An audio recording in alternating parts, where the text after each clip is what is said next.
Hi hello friends, welcome back to YouTube channel. నేనైతే మీ షేక్ అయితే రేష్మని. ఇప్పుడు ఎంతో టేస్టీగా ఉండి ఉగ్గాని అయితే ప్రిపేర్ అయితే చేసేసుకుందాము. చూడండి, ఒక ప్యాన్ పెట్టేసుకొని ఒక డీప్ ఫ్రైకి సరిపడంత ఆయిల్ అయితే వేసేసుకొని, ఒక టేబుల్ స్పూన్ అంత ఆవాలు జీలకర్ర అయితే వేసేసుకొని, అలాగే కొద్దిగా అయితే కరివేపాకు అయితే మనమైతే ఇందులోకైతే వేసేసుకుందాము. అలాగే నేనైతే హాఫ్ కప్ వరకు అయితే ఆనియన్స్ అయితే కట్ చేసి పెట్టుకున్న ఆనియన్స్ అయితే ఇందులోకైతే వేసేసుకుంటున్నాను. చూడండి, అలాగే ఒకటి లేక రెండు టమోటాలు అయితే ఇందులోకైతే యాడ్ అయితే చేసేసుకోవాలి. చూడండి ఇలాగా.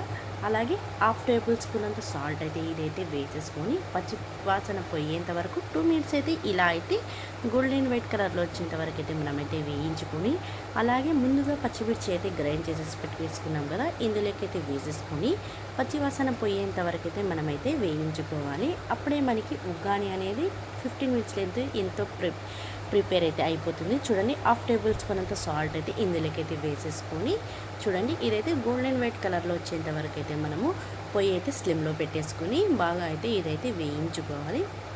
అప్పుడే మనకి ఎంతో టేస్టీగా ఎంతో కలర్ఫుల్గా ఉండే ఉగ్గాని అయితే ప్రిపేర్ అయితే అయిపోతుంది. చూడండి, అలాగే హాఫ్ జీరో సైజులో ఉన్న నిమ్మకాయ అయితే నేనైతే ఇందులోకైతే వేసేసుకుంటున్నాను. అలాగే బొరుగులు అయితే ముందుగా నానబెట్టి పక్కనైతే పెట్టేసుకుని ఇలా అయితే కొద్దిగా అయితే యాడ్ అయితే ఇలా అయితే చేసేసుకుంటున్నాను. చూడండి, ఇలా నేనైతే హాఫ్ ప్యాకెట్ వరకు అయితే బొరుగులు అయితే తీసేసుకొని ఇలా అయితే మొత్తాన్ని అయితే వేసేసి, ఒక టేబుల్ స్పూన్ అంతా పప్పుల పొడి అయితే నేనైతే ఇందులోకైతే వేసేసుకొని ఇదైతే బాగా అయితే మిక్స్ అయితే చేసేసుకోవాలి. అప్పుడే మనకి పర్ఫెక్ట్గా ఉండే ఉగ్గాని అనేది 15 మినిట్స్లో అయితే ప్రిపేర్ అయితే అయిపోతుంది. చూడండి, ఇలా పొయ్యి అయితే ఎప్పుడు స్లిమ్లో పెట్టేసుకొని ఇలా అయితే మొత్తాన్ని అయితే కలిపేసుకోవాలి. ఈ వీడియో మీకు నచ్చినట్లయితే లైక్ చేయండి, షేర్ చేయండి, యూట్యూబ్ ఛానల్ అయితే సపోర్ట్ చేయండి. చూస్తున్నారు కదా, కామెంట్స్ లైక్ చేయట్లేదు.